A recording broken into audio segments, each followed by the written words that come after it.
नमस्कार। खबरों में मैं कादम्बरी शर्मा हूं आपके साथ। यूक्रेन पर युद्ध के बादल मंडरा रहे हैं। रूस ने सेना और हथियार उसकी सीमाओं पर जमा कर रखे हैं। रूस किसी भी दिन यूक्रेन पर हमला कर सकता है, ये अमेरिका का दावा है। भारत लगातार बातचीत से समस्या सुलझाने की बात कर रहा है। भारत के 20,000 के करीब छात्र यूक्रेन के संस्थानों में मेडिकल और इंजीनियरिंग की पढ़ाई कर रहे हैं। जैसे हालात बने हुए हैं उनके कारण वो खुद और उनके अभिभावक काफी चिंता में हैं। कई तरह की चिंताएं हैं, चाहे वो सुरक्षा की चिंता हो या पढ़ाई की चिंता हो। तो क्या हैं ये सभी चिंताएं, किस तरह से वहां पर उनका अभी जीवन चल रहा है, ये सब जानने के लिए हम खुद उनसे ही बात करते हैं। हमारे साथ इस वक्त यूक्रेन से कीव से भारतीय छात्र लाइव जुड़ रहे हैं। आपको बता दें हमारे साथ इस वक्त हमारे साथ हैं मानसी उपाध्याय हैं, मधु हैं, हर्ष गोयल हैं और दीक्षा पांडे। आप सबका बहुत स्वागत है एनडीटीवी इंडिया में। सबसे पहले तो हर्ष, मैं आपसे जानना चाहती हूं कि अभी फिलहाल हालात आसपास कैसे हैं? क्या आपको शहर में या यूनिवर्सिटी में तनाव का माहौल नजर आ रहा है लोगों के बीच? आपके जो बाकी छात्र हैं, वहाँ के जो छात्र हैं या फिर जो वहाँ के टीचर्स हैं, वो किस तरह की बात कर रहे हैं? मैम एक्चुअली यहाँ पे जो यूक्रेनियंस हैं उनके बीच में जो माहौल है वो बिल्कुल नॉर्मल है। जो पैनिक सिचुएशन है वो हम फॉरेनर्स के बीच में है, क्योंकि हम लोगों को मतलब ट्रैवल करना होगा दूसरी कंट्री में, तो जो पैनिक का सिचुएशन है वो हम फॉरेनर्स के बीच में है। बेसिकली यूनिवर्सिटी से हम लोग अपील कर रहे हैं कि हमारी क्लासेस ऑनलाइन हो जाए, जिस वजह से हम लोग भी इंडिया जा सके। हम्म, ठीक है। दीक्षा, आपसे मैं जानना चाहती हूँ कि क्या वहां पर किसी तरह की कोई दिक्कत आ रही है, चाहे खाने पीने रहने की, या किसी तरह की कोई बंदिश लगाई जा रही है? एब्सोल्युटली नो मैम, यहाँ पे हमको किसी तरह का कोई भी इशू नहीं है रिलेटेड टू सिक्योरिटी या personal assurance, food supplies, shelter. किसी भी तरीके से हम लोगों को अभी तक कोई भी प्रॉब्लम नहीं हुई है and everything is very peaceful and काम एज ऑफ नाउ। ठीक है। मानसी, कई छात्र जो हैं, मैं देख रही थी कि एम्बेसी ने, जो भारतीय एम्बेसी है वहां पर, उसने पोस्ट जब किया था कि आप हमें कांटेक्ट करें, रजिस्ट्रेशन के लिए हम पहले बोल चुके हैं, कोई भी दिक्कत हो तो आप हमें बताएं। लेकिन उसमें कई लोगों ने काफी नाराजगी के साथ रिस्पॉन्ड किया था कि आप लोग काफी देर से ये बता रहे। ये नाराजगी क्यों है जब अभी तक सिचुएशन जो है वो शांत लग रहा है? क्या ये डर है अंदर से कि कुछ हो सकता है बहुत ही खराब? मैम एक्चुअली बात ये है कि ये सिर्फ एक डर है। बात ये शुरू हुई थी पिछले थर्सडे से शायद, जब सारी एम्बेसीज ने एक एक करके निकालना जारी कर दिया था कि आप यहाँ से चले जाइए। कई एम्बेसीज ने कुछ ज्यादा ही पैनिक कर दिया था लोगों को, क्या 48 घंटे के अंदर निकल जाइए, 2 दिन के अंदर निकल जाइए, 1 दिन के अंदर निकल जाइए। तो यहाँ पे जो हम स्टूडेंट्स हैं, हमारी जो एक कम्युनिटी है वो बहुत बड़ी कम्युनिटी है इंडियंस की, और उसकी वजह से इंडियंस जो बहुत पैनिक हो गए थे आपस में। एक ऐसा एनवायरमेंट क्रिएट हो गया था कि जैसे ऐसा लग रहा था कि परसों कुछ हो जाएगा, कल कुछ हो जाएगा। तो उस वजह से एम्बेसी ने तब ऐसा कुछ नहीं डाला, जो कि मुझे पूरा भरोसा है कि उन लोगों ने कुछ सोच समझ के ही कोई कदम उठाया होगा। तो उसके लिए उन लोगों ने जब ऐसा डाला मंडे या ट्यूसडे में भी, तो उन बच्चों ने ऐसा मतलब रिएक्ट किया, मुझे वो नहीं खुद समझ में आ रहा कि रिएक्शन उनका ऐसा मुझे पॉजिटिव नहीं लगा अम्बेसी को लेके, क्योंकि अम्बेसी ने अपना काम किया है बहुत बार अच्छे से। और पिछली बार भी जब हम कोविड में यहाँ पे फर्स्ट वेव आई थी, फर्स्ट लॉकडाउन लगा था 2020 में, तब भी बहुत अच्छे से अम्बेसी ने रिस्पॉन्स दिया था, फ्लाइट्स चलाई थी। और जिन्हें घर जाना था, मैं भी उसमें गई थी, और जिन्हें घर जाना था उनके लिए बहुत अच्छे से उन लोगों ने सब कुछ प्रोवाइड करवाया था। तो वो रिएक्शन मेरे अकॉर्डिंग बिल्कुल भी बच्चों का जो नाराजगी है, वो जो जो हड़बड़ी उनकी है, वो मेरे अकॉर्डिंग सही नहीं है। अभी हड़बड़ी ठीक है। फ्लाइट्स रेगुलरली नहीं है। ठीक है। मधु, अभी हमारी जब यहाँ पर विदेश मंत्रालय से बात हुई तो उनका कहना था कि हम इंतजाम कर रहे हैं, लेकिन जो कंट्रोल रूम स्टैब्लिश हुआ है या फिर जो रिस्पांस मांगा गया वहाँ पर कीव में एम्बेसी की तरफ से, उसमें ये लग रहा है कि बहुत ज्यादा जो स्टूडेंट्स हैं वो वापस आने के पक्ष में नहीं है। आपका क्या कहना है इस पर? क्या स्टूडेंट्स वापस आना चाहते हैं? क्या आप वापस आना चाहती हैं? मैम, मैं एक्चुअली, जैसे कि आपको पता है, इंडियन एम्बेसी ने ऑर्डर दे दिया था कि जो स्टूडेंट्स इंडिया आना चाहते हैं वो वापस चले गए। बट इंडियन एम्बेसी ने ऑर्डर तो दे दिया, बट उनका जो यूक्रेन की गवर्नमेंट है एजुकेशन सिस्टम के साथ कोई भी लिंक नहीं है, कोई कोऑर्डिनेशन नहीं है। उनने बोल दिया आने के लिए, बट हमारी यूनिवर्सिटी, कुछ यूनिवर्सिटी ऑनलाइन वर्क में काम कर रही है, कुछ ऑफलाइन। तो मैं ये चाहती हूँ कि थोड़ा कोऑर्डिनेशन हो यूक्रेन की गवर्नमेंट के साथ और इंडियन की। अगर उन्होंने कुछ कहा है तो कुछ लिंक तो होना चाहिए। Now we are like confusing, जाएं कि ना जाएं। तो ये है हमारा प्रॉब्लम चल रही है यहाँ के स्टूडेंट के लिए। आपको क्या लगता है कि वापस आपको आना है? हाँ, मेरी फ्लाइट तो बुक हो गई है, मैं इंडिया जा रही हूँ। जैसे कि मेरी यूनिवर्सिटी वो थोड़े टाइम के लिए ऑनलाइन हुई है, so I am going back to India. अच्छा टेकिंग हर्ष, मैं आपसे भी जानना चाहती हूँ, क्या आप भी वापस आना चाहते हैं हर्ष? ऑब्वियसली यहाँ पे, क्योंकि हमें पता ही नहीं ना नेक्स्ट मोमेंट क्या हो सकता है, वो हो सकती है तो हम उस टाइम पे कहाँ जाएंगे। इसी वजह से हमारी यूनिवर्सिटी अभी तक ऑफलाइन चल रही है। तो हमारी यूनिवर्सिटी में जितने भी इंडियंस हैं वो सब रिक्वेस्ट कर रहे हैं, गवर्नमेंट को मेल कर रहे हैं, इवन एम्बेसी को मेल कर रहे हैं कि आप कोऑर्डिनेशन करो और हमारे लिए जल्दी से जल्दी ऑनलाइन क्लासेस कराए, ताकि हम लोग जल्दी से जल्दी जो अफोर्ड करके टिकट जा सकते हैं इंडिया, वो जा सके। जी दीक्षा, आप क्या आपके यहाँ भी ये कहा जा रहा है कि वापस जाना ही बेहतर होगा?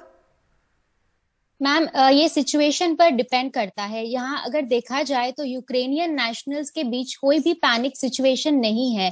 जैसे मानसी ने कहा है, it is all among only Indian nationals. That is because of, क्योंकि इंडिया में जो न्यूज के प्लेटफॉर्म्स है उन्होंने न्यूज को इतना एग्जैजरेट कर दिया है कि इंडिया में पेरेंट्स, गार्डियंस कुछ ज्यादा ही पैनिक हो रहे हैं एंड वो लोग अर्ज कर रहे हैं कि उनके बच्चे वापस आ जाए। देखा जाए तो education system is running as per the schedule. अभी तो एक्चुअली एग्जाम्स का टाइम है सबका, तो no one would prefer going back to the countries. तो I think it shouldn't be the way to deal with this. अच्छा मानसी, ये online offline वाली भी बात लगातार चल रही है, क्योंकि हमारी यहाँ पर बात हुई तो विदेश मंत्रालय ने कहा कि हम वहाँ पर अधिकारियों से टच में हैं कि किस तरह से पढ़ाई का नुकसान ना हो। तो जो लोग यहाँ पर आना चाहते हैं वो चाहते हैं कि ऑनलाइन पढ़ाई हो, लेकिन जैसा अभी दीक्षा कह रही हैं कि एग्जाम का भी वक्त है। ऐसे में क्या सोल्यूशन क्या है? क्या जो एक स्टूडेंट का बड़ा तबका है, जो बड़ा हिस्सा है, वो क्या सोचता है, ऑनलाइन या ऑफलाइन किस तरह की पढ़ाई फिलहाल हो? मैम, एक्चुअली बात ये है कि जो मेरी यूनिवर्सिटी की अगर मैं बात करूं तो फर्स्ट से थर्ड ईयर जो है वो ऑफलाइन लग रही हैं क्लासेस। उनकी यूनिवर्सिटी में क्लासेस लग रही हैं और वो नॉर्मली लग रही हैं। अभी स्टूडेंट्स जा रहे हैं, सबकी क्लासेस लग रही हैं। बात अगर करें फोर्थ से सिक्स्थ ईयर तक की, तो इनकी पैंडेमिक की वजह से जब केसेस में पीक आ गई थी यहाँ पे, तो इन लोगों ने ऑनलाइन कर दी थी क्लासेस बच्चों की।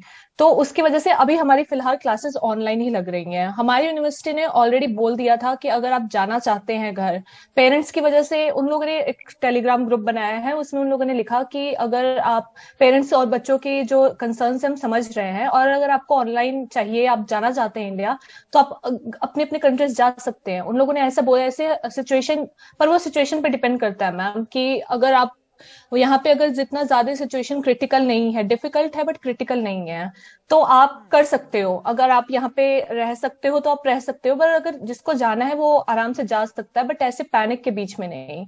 और क्लासेस जो आप डिमांड कर रहे हो, तो वो मैम डिमांड्स थोड़ी अभी सिचुएशन उतनी बदतर नहीं हुई है कि आप बिल्कुल ऑनलाइन के भी पक्ष में आ जाओ, क्योंकि ऑफलाइन में जो आपको सीखने को मिलता है वो ऑनलाइन में आप नहीं सीख सकते हो, और ये पूरा प्रैक्टिकल बेस्ड है हमारा। लेकिन मैं मधु आपसे जानना चाहती हूँ कि फिर कोऑर्डिनेशन कैसे होना चाहिए? आप तो जा रही हैं वापस, लेकिन कोऑर्डिनेशन की बात यहाँ पर जो सब कर रहे हैं, किस तरह से कोऑर्डिनेशन हो कि किसी की पढ़ाई का नुकसान ना हो। ये भी बात सच है कि लास्ट मोमेंट में शायद जब कुछ इस तरह का हो जाए, अगर मान लीजिए भगवान न करे ऐसा हो, लेकिन अगर युद्ध हो जाता है उस वक्त शायद मुश्किलें बहुत ज्यादा बढ़ जाएंगी। यस मैम, मैं वही तो बात कर रही हूँ। जैसे इंडियन एम्बेसी ने बोल दिया, दो students who want to fly वो जा सकते हैं, बट हम कैसे थे? हमारी यूनिवर्सिटी के साथ तो ऑफलाइन है ना, उनके अकॉर्डिंग कुछ। मैं अगर मेरी यूनिवर्सिटी की बात करें, थोड़े टाइम पीरियड के लिए ऑनलाइन है। मेरी भी यूनिवर्सिटी प्रॉपर इन्फॉर्मेशन नहीं दे पा रही कि कब तक ऑनलाइन है, कब ऑनलाइन स्टार्ट होएगी, कब ऑफलाइन स्टार्ट होएगी। तो मैम इसकी वजह से हम कंफ्यूजन ही हो जा रही, क्रिएट हो जा रही। तो उसको हम कहीं ना कहीं इंडियन गवर्नमेंट को लिंक जोड़ना चाहिए यूक्रेन और इंडिया के एजुकेशन के साथ, एजुकेशन मिनिस्ट्री ऑफ यूक्रेन के साथ। ठीक है हर्ष, एक फैक्टर ये भी आया था कि जो फ्लाइट्स हैं वो बेहद ज्यादा महंगी हैं। अब एयर इंडिया की फ्लाइट 22 को, 24 को और 26 तारीख को स्पेशल फ्लाइट चलाई जाएंगी, लेकिन इस बीच ये भी एम्बेसी ने कहा कि अगर आपको कोई और फ्लाइट मिलती है, जैसे बाकी जो इंटरनेशनल फ्लाइट्स हैं उसके जरिए आप निकल जाएं। भारत से ज्यादा फ्लाइट्स इसलिए नहीं है क्योंकि एयर बबल ऑपरेट हो रहा है, तो इसको लेकर आप क्या बोलेंगे?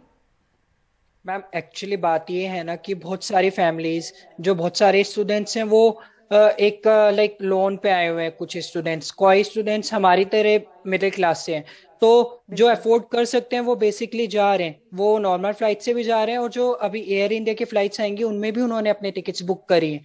पर जो अफोर्ड नहीं कर सकते उन लोगों के लिए मजबूरी है। और इवन बहुत सारे बच्चों ने अपनी फ्लाइट्स बुकिंग करी थी पर वो उनकी कैंसिल हो चुकी हैं। तो ये बहुत सारे इश्यूज आ रहे हैं कि फ्लाइट बुक करके कैंसिल हो रही है बार बार, और इवन यूनिवर्सिटी परमिशन नहीं दे रही है।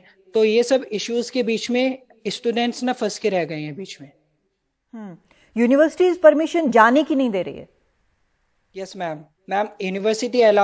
यूनिवर्सिटी साफ साफ क्लियर भी नहीं कर रही है कि आप जाओ या आप रुको, क्योंकि उन्होंने बोला अगर आप क्लासेस नहीं जाते तो आपकी एब्सेंट लगेगी, और कोई भी बच्चा नहीं चाहेगा कि वो अपनी एजुकेशन को सफर करे। तो मतलब अगर आप वापस गए तो क्या कोई आपकी अटेंडेंस, मिनिमम अटेंडेंस की भी बात होती है या कुछ और इस तरह का भी सिस्टम है? मैम एक्चुअली यहाँ पे मिनिमम अटेंडेंस 100% ही चाहिए होती है। यूक्रेन में मोस्टली यूनिवर्सिटीज़ में 100% अटेंडेंस चाहिए, और उसी बेसिस पे जो सेमेस्टर एग्जाम्स होते हैं वो कंडक्ट करते हैं। तो इसी वजह से बच्चे अगर जाते भी हैं, उनकी एब्सेंट लगती है तो उनको वो रिवर्क क्लियर करना होगा। तो इसी वजह से बच्चे बहुत सारे अभी यूनिवर्सिटी के डिसीजन का वेट कर रहे हैं। इवन मैं खुद यूनिवर्सिटी के डिसीजन का वेट कर रहा हूँ कि ऑफलाइन अगर ऑनलाइन वो करते हैं तो जा सकते हैं, अगर नहीं करते तो रुकेंगे फिर। दीक्षा, आपके मुताबिक एक पॉइंट जिसको लेकर वहां पर जो भारतीय दूतावास है उसको छात्रों को कन्विंस करना चाहिए या साथ में काम करना चाहिए, वो क्या एक पॉइंट होना चाहिए? मैम, एजुकेशन यहाँ पे हमारी फर्स्ट प्रायोरिटी है, और यहाँ तक कि एनएमसी जो national medical commission of India है, उन्होंने बहुत क्लियरली ही लास्ट ईयर पैंडेमिक में ये अनाउंस किया था, ये नोटिस दिया था कि अगर आप अपनी क्लासेस, अपना एजुकेशन ऑनलाइन करेंगे वेरी फ्रीक्वेंटली तो आपकी डिग्रीज हम यहाँ पे वैलिडेट नहीं करेंगे। तो ये भी बहुत बड़ा इश्यू हो जाता है इंडियन स्टूडेंट्स के लिए अगर बार बार एजुकेशन ऑनलाइन की तरफ टिल्ट होता गया। तो अगर पैंडेमिक में समझ में आता है बिकॉज ऑफ द केसेस, पर अभी इतना मजबूरी नहीं है कि हम इसको ऑनलाइन में शिफ्ट करें। ठीक है मानसी, लास्ट कमेंट आपसे मैं लेना चाहूंगी कि अगर सिचुएशन जो है आप लोगों को लग रहा है कि अभी फिलहाल सब कुछ ठीक है, शहर में भी माहौल ठीक है, लेकिन अगर सिचुएशन खराब होता है फिर आपके पास क्या ऑप्शन है? क्या वहां से आप किसी और शहर शिफ्ट करेंगे? मैम, ऑप्शंस टिकट बुक करने की भी हैं कि, और जैसे कि कभी इमरजेंसी ना, कभी सिचुएशन भगवान न करे ऐसे आए, पर अगर सिचुएशन आती है तो हम लोग यहाँ पे और भी जगहें हैं, जैसे लवीव है वेस्ट की तरफ, वो सुनने में आया है वो बहुत ज्यादा सेफ है इन सब चीजों से। लवीव हम शिफ्ट कर सकते हैं, हम इंडिया वापस आ सकते हैं फ्लाइट्स लेके, क्योंकि फ्लाइट्स नॉर्मली ऑपरेट हो रही हैं। हम भी रोज मैं मेरे ग्रुपमेट्स जो हैं हम रोज टिकट्स चेक करते हैं, और अगर ऐसा कुछ हुआ तो हम बुक कर सकते हैं टिकट, हमारे पास वो ऑप्शन है। ऊपर से अम्बेसी की ऑप्शन है, अम्बेसी ने बोला है, जैसे अम्बेसी का काम मैंने पहले भी देखा है, तो अम्बेसी ने बोला है कि अगर ऐसी सिचुएशन आई लास्ट पॉइंट पे तो वो हमें इवैक्यूएट करेंगे। और दीक्षा दीदी को भी पता है, उन्होंने भी बताया पहले कि अम्बेसी ने कितने अच्छे तरीके से 2014 में लुहांस्क से बच्चों को निकाला था और उन्हें सेफली घर पहुंचाया था। तो इस बार मुझे इस पे भरोसा है कि वो लोग, अगर ऐसी सिचुएशन कोई आई तो इजिली वो लोग ऐसा काम कर सकते हैं। जी ठीक है, और हम उम्मीद करते हैं कि ऐसी स्थिति ना आए, आप सभी सुरक्षित रहें, आपकी पढ़ाई जिसके लिए आप गए हैं देश से इतने दूर वो बदस्तूर अच्छी तरह से जारी रहे। तो आप सबके लिए बहुत शुभकामनाएं और बहुत शुक्रिया हमारे साथ जुड़ने के लिए इस खास चर्चा में। तो उम्मीद यही करते हैं कि हालात खराब ना हो और न सिर्फ भारतीय बल्कि सभी जो वहाँ के नागरिक हैं वो भी सुरक्षित रहें, कोई युद्ध ना हो, तनाव बातचीत से ही कम हो। एक छोटा सा ब्रेक लेते हैं, ब्रेक के बाद लौटते हैं। चुनाव के 5वें चरण में 27 फरवरी को मतदान होगा। वहां की जनता की क्या है राय और क्या है मुद्दे, ये जाना हमारे सहयोगी संकेत उपाध्याय ने। तो अमेठी के दिल में क्या है, यहाँ पर भी मुकाबला है, 5वें चरण में होगा, लेकिन अभी से ही माहौल बनना शुरू हो गया है। राजा जी संजय सिंह का मुकाबला समाजवादी पार्टी से और बसपा भी मैदान में है। तो लोग क्या समझते हैं, आइए उनसे बात करते हैं। सबसे पहले तो हम आपसे बात करेंगे, आप बताइए कि आपको क्या लगता है अमेठी के मुद्दे, अमेठी के दिल में क्या है, कौन है? देखिए, अमेठी के दिल में तो गायत्री है। सही बात तो यही है, गायत्री प्रजापति है। देखिए, गायत्री एक नाम नहीं है, वो एक व्यक्तित्व है। उस आदमी ने अमेठी में 5 साल में जो काम कर दिया, विरोध अलग है, आरोप प्रत्यारोप अलग है। जो उस इंसान ने काम किया अमेठी में गरीबों के लिए, विकास के लिए, सड़कें, एक इतिहास है। चूंकि वो गरीबी से उठे थे, बहुत ही। पर आप ये जानते हैं कि उनके ऊपर किस किस्म के आरोप हैं? आप ये भी जानते हैं वो क्या सजा काट रहे हैं? आपको नहीं लगता है कि ये छवि जो है वो उनके खिलाफ जाएगी? नहीं जाएगी। कारण यह है कि चिन्मयानंद के ऊपर भी आरोप लगा था। हाँ। सीधे सीधे आरोप चिन्मयानंद के ऊपर लगा था, जो कि ला की छात्रा थी। उसने 100 वीडियो दिए थे, लेकिन वो बाइज्जत बरी हो गए, क्योंकि किसी एक कास्ट के हैं वो। इसी तरह से मैं आपको दूसरी, अभी वो राम रहीम भी पैरोल मिल गया है। देखिए, जिस घटना पे उनको लगा है, उस महिला ने बाद में चिल्ला के कहा है कि ये आरोप प्रत्यारोप झूठे हैं। अमेठी की जनता जागरूक है। पक्का जागरूक है, जागरूक है। और ये ठीक है, मैं आपसे जानता हूं। देखिए, उनका ये कहना है कि अमेठी की जनता जागरूक है और प्रजापति के ऊपर जो आरोप लगे हैं और जो अदालत में हुआ है वो सब लोगों को जमीन पे मालूम। अदालती कार्रवाई अलग, जमीनी कार्रवाई अलग। आपका क्या इसमें? नहीं, देखिए, अदालती कार्रवाई तो फर्स्ट प्रेफरेंस उसी को दिया जाएगा। बिल्कुल, हमेशा ही प्रथम जो अदालत बोलेगा वो सबको मान। ये बात सही है। ठीक है, उन्होंने काम किया है, काम सबने किया है। ऐसा नहीं कि काम किसी एक विधायक ने ही किया हुआ है, काम सबने किया हुआ, किसी ने ज़्यादा किसी ने कम। लेकिन कि जनता जान रही है। अगर कोई ये कहे कि न हम विधायक बन जाएंगे तो उसके बाद हमारे पति को न्याय मिल जाएगा, ये कहीं आप संजय सिंह जी का समर्थन करते? नहीं, समर्थन में किसी के नहीं करता। अच्छा, मैं तो लेकिन जो सच बात है वो ये है कि जनता जो कह रही है। जैसे मैं पूछ लूं, संजय सिंह जो हैं, राजा जी जिनको कहा जाता है यहाँ पर, उनके पक्ष में यहाँ क्या बात जाती है? क्योंकि एक आरोप उनके ऊपर ये लगता है कि अभी कल तक वो कांग्रेस के थे, आज वो बीजेपी में आ गए, तो समर्थन उनके लिए है या उनकी पार्टी के लिए? नहीं, ये समर्थन फिलहाल उनके लिए है। अगर अमेठी की जनता बीजेपी के लिए नहीं? बीजेपी के लिए मेरा समर्थन फिलहाल नहीं है। अच्छा, मैं महाराज को समर्थन करता हूँ। और कौन है आप में से किसी को लगता है कि संजय सिंह जो है उसके लिए, उनके लिए समर्थन है लेकिन उनकी पार्टी के लिए नहीं है? नहीं, हमको है? दोनों के लिए। हाँ, क्या? दोनों के लिए है। महाराज प्रथम वरीयता महाराज के लिए है, बाद में पार्टी है। हाँ। और रही बात जो है कि गायत्री प्रसाद प्रजापति के खिलाफ की, तो उनके खिलाफ FIR अखिलेश जी के राज में दर्ज हुआ है, बीजेपी के राज में नहीं दर्ज किया गया है। इसलिए अगर साजिश हुई है तो अखिलेश जी ने किया होगा, बीजेपी का कोई भी नहीं किया है। जी, आप कुछ कह रहे हैं? हमारा समर्थन भाजपा के खिलाफ कभी हो ही नहीं सकता। संजय सिंह के समर्थन में हम हो सकते हैं, लेकिन भाजपा के खिलाफ ही रहेंगे, क्योंकि बेरोजगारी, महंगाई, भ्रष्टाचार अभी जब सरकार जाएगी तब उजागर होगा।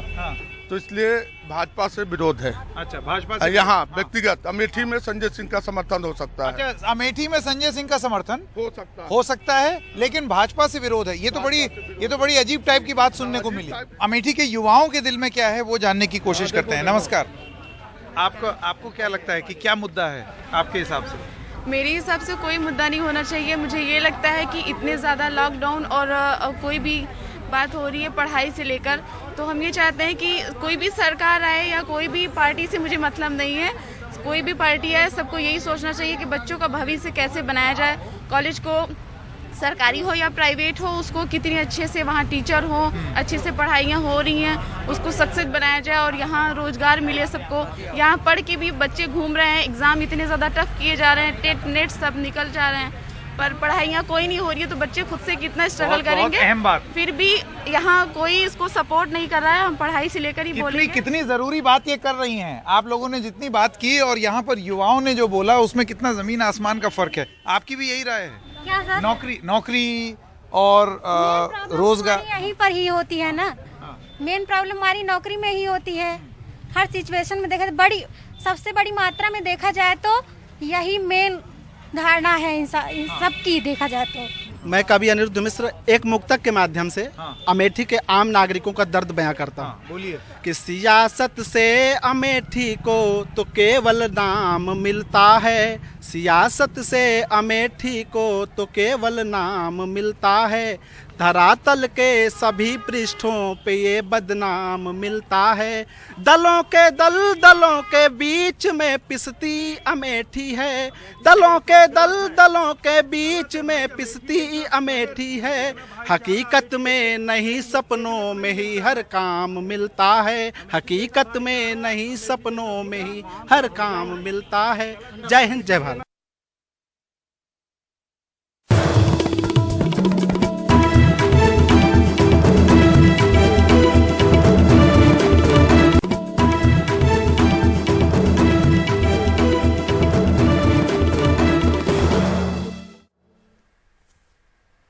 अमेठी यूपी चुनाव की हाई प्रोफाइल सीट है। यहां किस पार्टी का है जोर, ये जानने की कोशिश की हमारे सहयोगी संकेत उपाध्याय ने। तो उत्तर प्रदेश के चुनाव में पूरे मीडिया में सारी बातचीत दो ही पार्टियों के बीच की हो रही है। एक तरफ भारतीय जनता पार्टी और दूसरी तरफ समाजवादी पार्टी। लेकिन इसकी वजह से ऐसा नहीं हुआ है कि बहुजन समाज पार्टी ने हार मान ली हो। तो आप देख सकते हैं यहाँ लोग एकत्रित हैं। कितना जीतेंगे कितना नहीं जीतेंगे ये तो कोई नहीं कह सकता, लेकिन प्रयास पूरी तरीके से हो रहा है। कुछ महिलाएं भी हैं, आइए उनसे बात करते हैं। अरे बात का वोट दिया भंगी नहीं मायावती में हाथी पर केका देबू हाथी पे काहे यस काओ है हाथी में अपन यही के बने देवा की निकिता हमें देश का चाहे सब चीज का फायदा हुआ है।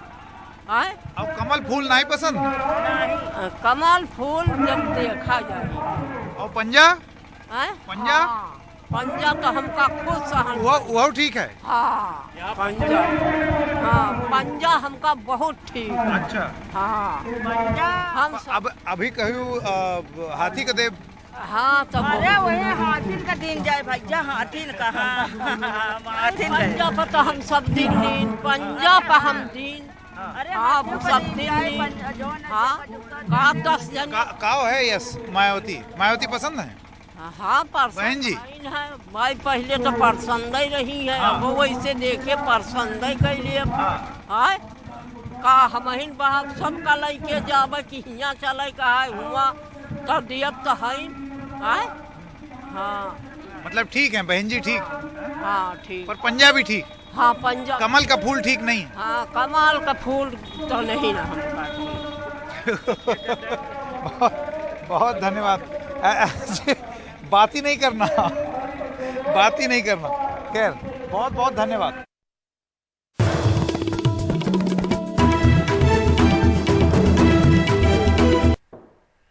उत्तर प्रदेश के गोंडा में रक्षा मंत्री राजनाथ सिंह की रैली के दौरान युवाओं ने नौकरी की मांग को लेकर नारे लगाए।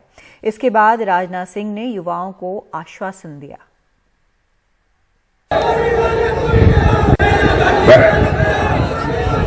भर्ती चालू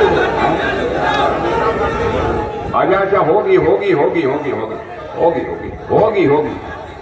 हाँ होगी हो गया होगी बोल दिए तो होगी